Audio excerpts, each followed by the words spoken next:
Kita kan setiap hari pakai AI ya. Nah, pernah kepikiran nggak sih, alat ini tuh sebenarnya bikin kita tambah pinter atau malah sebaliknya? Nah, ini dia nih, dilema utamanya. AI kan janjiin kita bisa kerja cepet banget, kayak kilat. Tapi, ada tapinya. Ada kekhawatiran, jangan-jangan kita ini cuma jadi operator mesin doang, bukan jadi ahli beneran. Oke, untuk cari tahu jawabannya, kita bakal bedah bareng-bareng. Mulai dari janji-janji manisnya AI, terus kita lihat gimana sebuah eksperimen ngetes itu semua, apa hasilnya, dan ini yang seru, dan yang paling penting, gimana sih cara kita pakai AI yang bener? Oke, kita mulai dari yang pertama ya. Jujur aja deh, pesonanya AI ini emang susah banget ditolak kan. Dan ini alasannya. Jadi, banyak banget penelitian yang setuju kalau AI itu kayak superhero buat para pemula.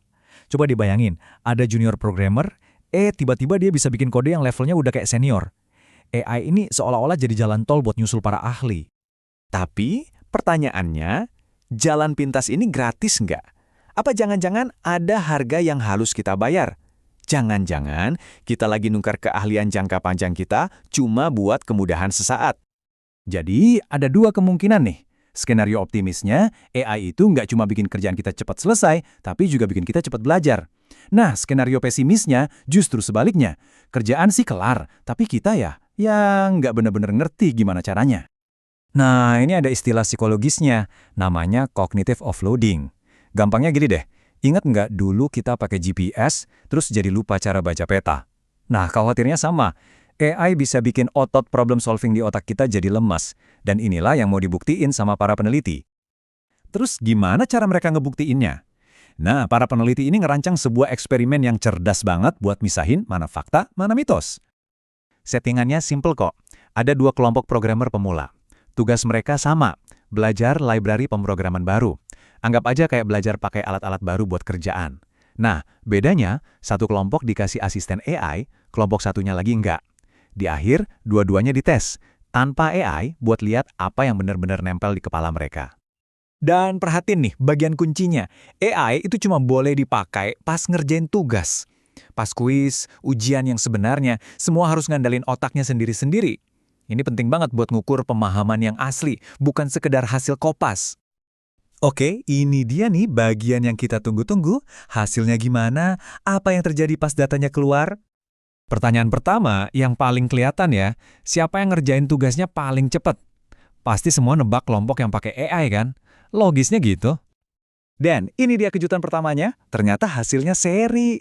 Loh, kok bisa? Beda banget sama dugaan awal kan? Kelompok AI ternyata nggak lebih cepat, kenapa ya? Kayaknya sih, waktu yang dipakai buat nanya ke AI, terus nyoba nyertiin jawabannya, itu justru ngehabisin keuntungan waktu yang harusnya mereka dapat. Oke, jadi kalau soal kecepatan aja nggak ada untungnya, pertanyaannya jadi lebih dalam nih. Apa ada biaya yang harus dibayar, jangan-jangan di sisi pembelajarannya? Dan jawabannya, wah, ini benar-benar bikin kaget. Kelompok yang dibantuin AI ternyata nilainya anjlok di tes pemahaman, jauh di bawah kelompok yang nggak pakai AI. Dan ini bukan beda tipis ya, ini bedanya signifikan banget secara statistik.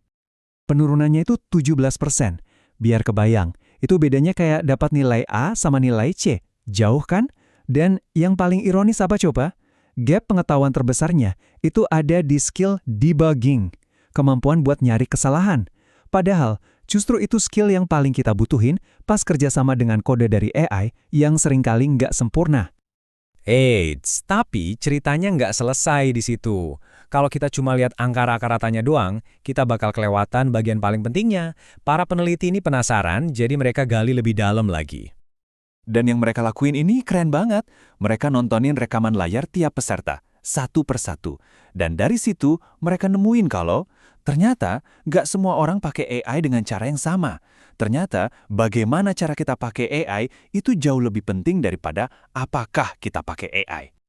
Mereka nemuin ada 3 tipe pengguna. Pertama, sang pendelegasi. Ini tipe yang cuma minta AI bikinin semua kode terus tinggal copy-paste. Mereka emang paling cepat, tapi belajarnya paling dikit. Terus ada sang co-pilot. Mereka minta kode tapi juga minta penjelasannya biar ngerti. Hasilnya, lumayan lah. Nah, juaranya, sang detektif.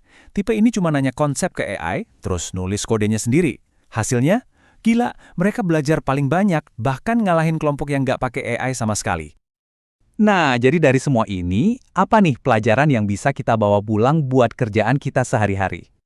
Para penelitinya nyimpulin pakai satu kalimat yang ngena banget. Produktivitas yang dibantu AI itu bukan jalan pintas menuju kompetensi. Artinya gini, AI emang bisa bantu kamu nyelesain kerjaan, tapi AI nggak otomatis bikin kamu jadi ahli di kerjaan itu. Jadi, ini dia kuncinya biar AI nggak jadi penopang, tapi malah jadi pendorong kemajuan kita. Pertama, jangan cuma minta jawaban, tapi tanyain konsepnya. Kenapa begini? Gimana cara kerjanya? Kedua, coba deh berjuang dulu. Selesain masalahnya sendiri sebelum lari ke AI. Justru proses berjuang itu yang bikin ilmunya nempel. Terakhir, jadiin AI itu teman diskusi, bukan kacung yang bisa disuruh-suruh. Pada akhirnya, pilihannya balik lagi ke kita. Alatnya sama, tapi hasilnya tergantung siapa yang pakai.